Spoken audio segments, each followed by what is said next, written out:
आज मैं आपको अपनी ज़िंदगी की सबसे कठिन और प्रेरणादायक कहानी के बारे में बताने जा रहा हूं, क्योंकि पिछले 8 साल से मैं कर रहा हूं बहुत ज़्यादा संघर्ष। मेरी कहानी है स्पाइनल कॉर्ड इंजरी से ठीक होने की। अब कहानी तो सभी को पता है, लेकिन छोटे छोटे किस्से कि मैं कैसे ठीक हुआ, मेरी मानसिकता क्या रही, तो वो सब चीज़ें मैं इस बारे में बताने वाला हूँ। वो कह सकते हैं जो भी स्पाइनल कॉर्ड इंजरी के जो पेशेंट हैं उनके लिए एक रोड मैप मैं इस कहानी में बताने जा रहा हूँ कि आप कैसे ठीक हो सकते हो। मैंने क्या क्या छोटे छोटे चीज़ें अपनाई हैं, मैंने क्या क्या स्टेप्स अपनाए हैं, आप भी क्या क्या कर सकते हो, और अगर जल्दी ठीक होना है तो उसके लिए क्या कर सकते हो, और अगर पैसे हैं आपके पास तो फिर आप क्या कर सकते हो। वीडियो को अंत तक देखें, आपके सारे क्वेश्चन के जवाब आपको इस वीडियो में मिल जाएंगे। 2018 में बढ़िया सा मेरा लाइफ चल रहा था, कह सकते हैं जो भी मेरे सपने थे वो धीरे धीरे पूरे कर रहे थे। पढ़ाई अच्छी चल रही थी, मैं ग्वालियर में रहता था। मेरा एक सर्जरी हुआ था छोटा सा। डॉक्टर ने बोला था कि बिल्कुल माइनर सा ऑपरेशन है, जल्दी ठीक हो जाए 15-20 दिन में। लेकिन वो सर्जरी था लोअर स्पाइन पे कुछ नसों का, और उस सर्जरी में मेरी नसें छिल गई थी। तो डॉक्टर ने मेरे से बोला कि अभी जो इसका दवा है वो बना नहीं है, जो नसें छिल गई हैं बना। हमने ऑपरेशन तो अच्छे के लिए किया था, लेकिन बुरा हो गया, और जो भी है अब आप मेहनत करिए, राम भरोसे आपकी दुनिया है, हो सकता है आप ठीक हो जाओ, हो सकता है नहीं हो जाओ। और मैंने उनसे पूछा कितने चांस हैं, तो बोलते हैं कि 100% इसके जो भी पेशेंट हैं वो लगभग ठीक नहीं ही होते हैं। पूरी ज़िंदगी ऐसे गुजरती है, क्योंकि दिक्कतें बहुत हो जाती हैं। दोस्तों, मेरा जो कमर के नीचे का हिस्सा है ये पूरे पतले हो गए थे, हाथों के जैसी मेरी जांघें हो गई थी, और घुटने के नीचे तो समझ लो लगभग ना के बराबर था, मतलब कुछ बचा ही नहीं था, हड्डियाँ बची थी बस। उस टाइम पे मेरे दिमाग में सिर्फ ये चीज़ चल रही थी कि मैं ठीक होके क्या करूँगा। मैं सोच ही नहीं रहा था, जो डॉक्टर बोल रहा था वो मैंने सुना ही नहीं। 1 महीने के लिए मैं घर पे आ गया था, मैंने सोचा खाएंगे पिएंगे थोड़ा ठीक हो जाएंगे। 1 महीने के बाद जब डॉक्टर के पास गया तो डॉक्टर ने मेरी स्थिति देखी और बोले क्षमा करना, लेकिन अब आप ठीक नहीं हो पाएंगे, अब तो आप अपना कुछ काम धंधा देख लो जिससे आपका जीवन यापन होता रहे। मेरे मम्मी पापा रोने लग गए थे और मैं डॉक्टर से लड़ गया था। समझ लो मैं ये चाहता था कि भाई आप डॉक्टर हो, भगवान थोड़ी हो, हम देख लेंगे अपना, हमारा जो भी होगा हम ठीक हो जाएंगे, अपनी दम पे हो जाएंगे, आप नहीं कर सकते तो क्या हुआ। तो ये सोच के हम मेहनत कर रहे थे। अगर आप खाली दिमाग से चलते रहेंगे अपने दिमाग से, तो हो सकता है कि आप ठीक नहीं हो पाएँ। तो एक मेरे डॉक्टर साहब हैं, सुनील सर हैं, तो उन्होंने वो भी न्यूरोलॉजी में मेरा ऑपरेशन का पूरा स्थिति देख रहे थे, वो पढ़ाई कर रहे थे उस टाइम पे वहाँ पे। तो उन्होंने बोला बेटा आप एक्सरसाइज करो, और जितना हो सकता है उतना एक्सरसाइज करो, खुद पर रहम मत करना कभी। तो मैंने फिजियोथेरेपी ज्वाइन की, जिससे कि मुझे पता चला कि मेरे घुटने में कमी है, कमर में कमी है, कौन सा पार्ट मजबूत है, कौन सा पार्ट कमज़ोर है। भाई इलाज आप तभी कर पाओगे ना जब आपको पता चलेगा कि आपकी बीमारी क्या है। पता चला कि मेरे घुटने में प्रॉब्लम है। बाकी कुछ एक्सरसाइज हैं जो मैं अगली वीडियो में आपको बताऊंगा, या फिर शायद ये। अच्छा, मोस्ट इंपॉर्टेंट चीज़ स्पाइनल कॉर्ड इंजरी में क्या होती है पता है? टाइमिंग। अगर आपको स्टार्टिंग का 1 महीना हुआ है या अभी अभी आपका ऑपरेशन हुआ है, तो शुरुआत के जो 2 महीने होंगे वो सबसे ज़्यादा इंपॉर्टेंट होते हैं, और उसके बाद फिर 3 महीने 4 महीने, मतलब कह सकते हैं शुरू की जो 2 साल होती है वो बहुत ज़्यादा इंपॉर्टेंट है। लेकिन जितना ज़्यादा कम समय मतलब हुआ है आपको उतना अच्छा है, क्योंकि सबसे ज़्यादा जो फ़ायदा देता है वो शुरू का 1 महीना देता है, फिर उसके बाद फिर 2 महीने, फिर 3 महीने, मतलब जैसे जैसे टाइम होता जाता है वैसे वैसे कम होता जाता है। आपका जो फ़ायदा होता है वो धीरे धीरे, मतलब जो आपको रिकवरी दिखेगा वो टाइम बढ़ जाए उसका, मतलब जो आपको 1 हफ्ते में दिख रहा होगा वो 2 हफ्ते में दिखेगा, 4 हफ्ते में दिखेगा। तो सबसे ज़्यादा जो फास्ट रिकवरी होता है वो शुरुआत के 2 साल में होता है। तो अगर आप 2 साल तक लग के मेहनत करते, एक्सरसाइज करते, तो 101% आप ठीक हो जाएंगे। लेकिन लोग गलतियां क्या करते हैं, लोग गलती ये करते हैं कि सबसे पहले वो बस मेहनत करना स्टार्ट कर देते हैं। उनको नहीं पता कि उनको ज़रूरत किस चीज़ की है, खाने में क्या खाना है, डाइट कैसे लेनी है, कितना वजन मेंटेन करना है। कुछ लोगों का मैंने देखा बहुत ज़्यादा पेट निकला हुआ है, अब वो चल रहे हैं लेकिन उनका मैनेज नहीं हो पा रहा है, पूरा व्यवस्था वो सही से नहीं कर पा रहे हैं। तो बेसिक बात ये है कि आपको अपने पूरी बॉडी को एक बार देखना है, कहाँ कमी है क्या है, एक बार डॉक्टर को दिखाना है। फिजियोथेरेपी हो सके तो रेगुलर जाना है, और अगर पॉसिबल हो, आप मतलब थोड़ा पैसे वाले इंसान हो, 4-5 लाख रुपए मतलब महीने का खर्च कर सकते हो, तो किसी भी बड़े से रिहैब सेंटर में ज्वाइन कर जाओ। शुरुआत में अगर पहले दिन से कर जाते हो तो बहुत अच्छी बात है, क्योंकि 1-2 साल में आप ठीक हो जाओगे। लेकिन जिसके पास पैसे नहीं हैं, जिसके पास सामान्य व्यवस्थाएं हैं, जो खाने पीने के लिए तरस रहा है, तो उसको बस ये देखना है कि घर पे आप कैसे अपना डाइट पूरा कर सकते हो।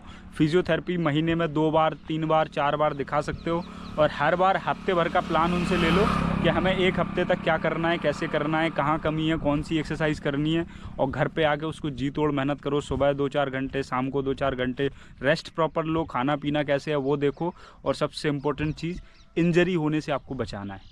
अगर आप अपनी इंजरी होने से बचा लेते हो तो ये बहुत ज़्यादा इंपॉर्टेंट है, क्योंकि भाई मेरे केस में यही हुआ है कि पता चला मैं ठीक चल रहा है, सब ठीक चल रहा है, बढ़िया चल रहा है, फ़ायदा हो रहा है, सब अच्छा हो रहा है, लेकिन बीच में कहीं गिर गया, पैर जल गया, कट गया, पता चला कि अब उसके चक्कर में 15 दिन, 20 दिन, 1 महीना, 2 महीने मैं एक्सरसाइज नहीं कर पा रहा हूँ। और सबसे ज़्यादा इंपॉर्टेंट क्या होता है भाई पता है, लोग ना झाड़ा फूकी में बहुत घूमते हैं। मैं आधा देश घूम चुका हूँ, क्योंकि जो भी कोई कहता है भाई, मेरे को देखता है, वो कह देता है भाई उस जगह पे चले जाओ, वो बाबा जी ठीक कर देंगे आपको, तो हम सीधा उठते हैं और वहाँ पे चल जाते हैं। क्यों? क्योंकि उम्मीदें हैं भाई पैसे खर्च हो जाए लेकिन ठीक होना है।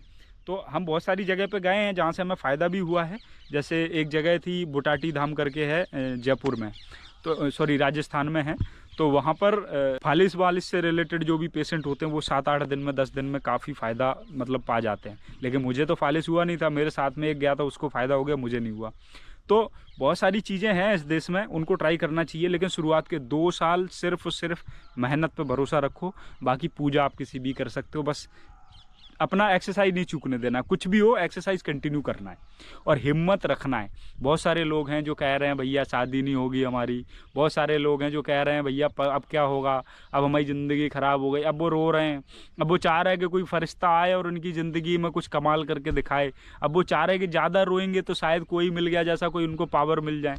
भाई कुछ नहीं होना है आपका, कुछ भी नहीं होना है। अगर आप खुद कुछ नहीं कर रहे हो ना, तो कुछ नहीं होना है आपका। आपको मेहनत करनी पड़ेगी। 1 दिन, 2 दिन, 10 दिन, 100 दिन, 1000 दिन, 5000 दिन, 10,000 दिन, सालों मेहनत करनी पड़ती है। आप मेरा ये देख रहे हो ना, ये पैर बराबर हो गया है, मेरे को देख रहे हो आप। कंटिन्यू में चल लेता हूँ, गाड़ी चला लेता हूँ, ऑल ओवर इंडिया कहीं भी घूम लेता हूँ, अकेले सारे काम कर लेता हूँ। कैसे करता हूँ? 8 साल हो गए हैं मेरे को। यूरिन अभी भी कभी कभी लीक होता है हल्का हल्का। आप अंदाज़ा लगाओ 8 साल किसी व्यक्ति को हो गए, उसका पेशाब अगर सही नहीं है, मतलब अगर हम 8-10 घंटे बैठे हैं कहीं पे और अगर हमें पेशाब आ रहा है तो हम उठ के कर रहे हैं, और बाई चांस नहीं कर रहे हैं, बाई चांस नहीं कर रहे हैं, तो भाई ये समझ लो वो लीक होना है फिर। या गिर गए कहीं, तो गिरने में नॉर्मल आदमी को भी आ जाती है, लेकिन हमको थोड़ा जल्दी आ जाती है। किसी से झगड़ा हो गया, कुछ भी हो गया, ज़्यादा जोश में कुछ कह रहे हैं, जब पेट पर लोड पड़ता है ना तो यूरिन आने का चांस होता है। अभी भी ये सिचुएशन है, तो आपको हिम्मत नहीं हारनी है। मैंने एक ग्रुप में जुड़ा था कुछ टाइम पहले, तो उसमें स्पाइनल कॉर्ड इंजरी के 700-800-900 पेशेंट थे। तो भाई उन सभी को एक ही दिक्कत, उनकी यूरिन नहीं चलती है और लेटरिंग वगैरह की दिक्कत है और बेड सोर हो जाता है उनको एक जगह पे। तो ये भी आपकी, भाई अगर आपको बेड सोर हो रहा है, इसका मतलब सीधा सीधा है कि आप ठीक नहीं हो रहे हो, आप प्रोग्रेस कर ही नहीं रहे हो जीवन में। अगर आपको बेड सोर हो रहा है, इसका मतलब ये है कि आप एक्सरसाइज कम करते हो, आप ज़्यादा टाइम तक लेटे रहते हो। भाई 1-8 घंटे 2 घंटे बैठ जाओ, उसके बाद फिर उठ जाओ, आधा घंटा घूमो, टहलो, एक्सरसाइज करो, फिर थक जाओ, फिर लेट जाओ। लेकिन जितना क्षमता है उसका 10 गुना आपको करना पड़ेगा। ये मेरी कहानी है 7 दिन पहले, मतलब जो मैं आपको कह रहा हूँ वही है। अब बीच में मेरा जब स्टार्टिंग में एक्सरसाइज हुआ, मतलब जब मेरा वो हो गया था, शुरू से ही मेरा माइंड चल रहा था मुझे पैसे कमाने हैं, मुझे बिजनेस करना है। कैसे करना है आपको अंदाज़ा होगा। अभी 8 साल में मैं इतना ठीक हो चुका हूँ, लेकिन मैं 4 बिजनेस कर चुका हूँ। हालांकि किसी में सक्सेस नहीं हुआ, लेकिन मैं 4 कर चुका हूँ। 5वां ये यूट्यूब चल रहा है जिस पर मैं आपको सिखा रहा हूँ, जो थोड़ा थोड़ा सक्सेस हो रहा है। आप अंदाज़ा लगाओ, एक ऐसा व्यक्ति जो खड़ा नहीं हो सकता है, जो खड़ा होता है तो उसकी टॉयलेट एकदम से निकल जाती है, वो उस टाइम पे क्या सोच रहा है कि मुझे क्या बिजनेस करना है, इसमें कितना पैसा लगेगा। और पैसे तो है नहीं, क्योंकि बहुत सारा नुकसान हो रहा है, पैसे जा रहे हैं इलाज में, तो हम पैसे लाएं कहाँ से? तो ये दिमाग में चल रहा है, या बिना पैसे के कोई काम कैसे शुरू करें। ये जो यूट्यूब मैंने स्टार्ट किया था वो यही सोच के किया था कि इसमें ज़्यादा पैसा नहीं लगना है। शुरुआत में मैंने किया, मुझे बातचीत करने में मज़ा आता था, तो मैं कर रहा हूँ। ये चीज़ जो है मैं बिल्कुल दिल से बोल रहा हूँ भाई, बहुत सारा ज्ञान दे रहा हूँ। आप लोग बैठ जाओ, लिख लो इसको कि आपको सबसे पहले फिजियोथेरेपी पे जाना है। कोई डॉक्टर, कोई इंसान, कोई कुछ आपको जादू की घूंटी नहीं पिलाएगा कि भाई आप गए हो एकदम से खड़े होकर दौड़ने लग गए। आपको फिजियोथेरेपी जाना है, वहाँ पे चेक करना है आपके घुटने में कमजोरी है, आपके फुट ड्रॉप में प्रॉब्लम है, आपकी यूरिन में प्रॉब्लम है, आपकी जो फ्लोर मसल्स होते हैं वो कमज़ोर हैं। उसके लिए कौन कौन सी एक्सरसाइज होती है उस पर पूरी रिसर्च करना है, उनको लिखना है।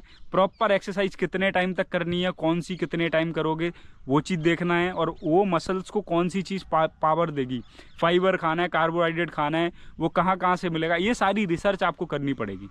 मैं भी करके आपको बताऊंगा कि स्पाइनल कॉर्ड इंजरी पेशेंट के लिए सबसे ज़्यादा हेल्दी चीज़ें क्या होगी, मैं भी बताता रहूँगा, लेकिन आपको भी देखना है। ये चैनल जो है दोस्तों, मैं proper spinal cord injury patient के लिए बनाया है। इस पर मैं अभी तो थोड़ा सा मिक्स हो गया था कंटेंट, मतलब पथरी वथरी का बहुत सारी जानकारी हो गई थी, क्योंकि मुझे सेम चीज़ हुई थी। तो स्पाइनल कॉर्ड इंजरी को जो जो समस्याएं होती हैं या जो हो सकती हैं वो मुझे होती हैं, वो मैं शेयर करता हूं। तो आप लोगों को जो भी समस्याएं होंगी वो इस चैनल पर मिलेगी, और आने वाले टाइम में मैं ऐसी ही वीडियो आपके लिए लाता रहूँगा। तो दोस्तों सिंपल सा फंडा है, अगर आप एक्सरसाइज करोगे 1 दिन, 10 दिन, 1 साल, 2 साल, 10 साल, आप ठीक हो जाओगे। चाहे आपकी सिचुएशन कैसी भी हो, चाहे आपका लेवल कोई भी हो, चाहे आपकी परेशानी कितनी भी जटिल हो। आपको लगता है ना कि मैं बहुत अच्छा हूँ, इसीलिए बहुत सारे लोग कहते हैं कि भाई मैं तो आशीष भाई के जितना हो जाऊँ, यही मेरे लिए बहुत है। भाई बहुत नहीं, आपको नॉर्मल होना है, बिल्कुल बिल्कुल राइट फाइट होना है, बढ़िया से अपनी ज़िंदगी जीना है, शादी करनी है, बच्चे करने हैं, बिजनेस करना है, मम्मी पापा को ट्रिप पे भेजना है, दुनिया देखनी है। ऐसा नहीं है कि घर पे बैठे बैठे एक बिस्तर पर लेटे लेटे ज़िंदगी निकल गई आपकी। मेहनत करो, आलसपना मत बताओ। कमजोरियों से वो लोग भागते हैं दोस्तों जिनके दिमाग मर चुके होते हैं। अगर आप सोच पा रहे हो, अगर आप दुख व्यक्त कर पा रहे हो, अगर आपके अंदर हो रहा है कि हाय राम ये क्या हो गया, इसका मतलब ये आपका दिमाग चल रहा है, वो सोच रहा है। पागल नहीं हो आप, समझ रहे हो आप? तो आपके अंदर वो क्षमता है कि आप ये सोचने की जगह पे ये सोच सकते हो कि ये चीज़ हो गई, अब इसको कैसे ठीक करें। मेहनत करो, और जो भी आपके डाउट हो इस वीडियो के नीचे कमेंट में ज़रूर बताओ। दोस्तों 7 साल पहले जब मैं अपनी कहानी पे आ जाऊँ, थोड़ा सा भटक गया था, मोटिवेशनल वीडियो भी हो सकती है आपके लिए। तो ये सारी लड़ाई मेरे दिमाग में हुई है स्टार्टिंग में, इसीलिए मैंने आपको बताया। तो जब डॉक्टर ने मना कर दिया तो मैंने फिजियोथेरेपी ज्वाइन किया। 1 महीने में ये हो गया था कि भाई मैं खड़े हो गया था और टेढ़े टेढ़े बहुत बुरे तरीके से चलने लग गया था। गिर जाता था कि चलते चलते 4 कदम चला गिर गया, लेकिन मैं चलता था, गिरता था, फिर चलता था, फिर गिरता था। 1.5 साल तक मैंने फिजियोथेरेपी किया दोस्तों। सुबह 4 घंटे, 4 घंटे शाम को फिजियोथेरेपी, 1.5 साल तक। एक मेरे भाई हैं DK व्हीलचेयर फिटनेस के नाम से उनका चैनल, आप जाके देख सकते हो। इतनी ज़्यादा एक्सरसाइज करता है बंदा, वो हिम्मत ही नहीं हार रहा यार, पता नहीं कौन सी मिट्टी का बना है। मैं उससे इंस्पायर होता हूँ कभी कभी। तो मैं बस ये कह रहा हूँ, मेहनत करो। इस जो स्पाइनल कॉर्ड इंजरी की जो समस्या है ना, इसमें सिर्फ मेहनत आपका कर सकती है। जिसको यूरिन का प्रॉब्लम है, यूरिन की एक्सरसाइज होती है, कौन सी करनी है, कैसी करनी है, वो आने वाली वीडियोज़ में बताऊँगा। हर संडे को स्पेशल वीडियो आएगा, और जो भी एक्सरसाइज बताऊँगा उसमें सर से लेकर पैर तक, छोटी से लेकर बड़ी बात तक, हर एक चीज़ डिटेल में रहेगी कि कैसे आप ठीक हो सकते हो उससे। अगले संडे को मैं बताऊँगा आपको यूरिन से रिलेटेड समस्याएँ आप कैसे ठीक कर सकते हो, क्या उसके उपाय रहेंगे, तो वो सारी चीज़ें मैं डिटेल में बताऊंगा। ठीक है दोस्तों, आने वाली वीडियोज जो है इस चैनल पर पूरी स्पाइनल कॉर्ड इंजरी से रिलेटेड होने वाली हैं, तो इस चैनल को सब्सक्राइब कर लो। दोस्तों एक चीज़ और इम्पॉर्टेंट है, मैं आपसे कहना भूल गया, अगर आपको ठीक लगे तो इस चैनल को जितने भी लोग दिव्यांग हैं आपकी नज़र में, या जितने भी लोग स्पाइनल कॉर्ड इंजरी के पेशेंट हैं, उनको ये वीडियो ज़रूर भेज दें, क्योंकि ये वीडियो उनकी लाइफ बदलने वाली है। अगर ये वीडियो वो देख लेते हैं और इस तरीके से वो काम करते हैं तो 101% एक दिन वो ठीक हो जाएंगे। मिलते हैं किसी और वीडियो में, तब तक के लिए जय हिंद, वंदे मातरम।